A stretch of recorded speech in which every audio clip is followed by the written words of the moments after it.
Noong 2015, nalugi po kami sa pagsasaka.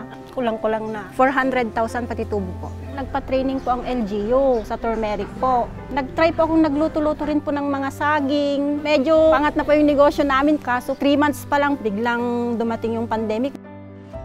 Doon na po ako tumutulong, nagbabalat, nagre-repack. Sama-sama rin po ako nagdi-deliver. Kasi dito naman po kami kumukuha nung ginagamit po namin pang araw-araw. Dito po kami nabubuhay. Pag pumapasok po ako, yung mga daliri ko po, kahit may mantsa-mantsa po sa gilid, tinatago ko na lang po para hindi na po nila mapansin.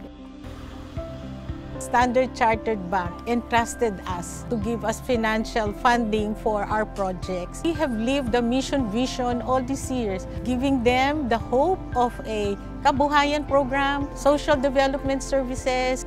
So if we really want to support and help the economy recover from the impacts of the pandemic, then we really need to support this sector because we need to boost the economic activities at the local and community levels.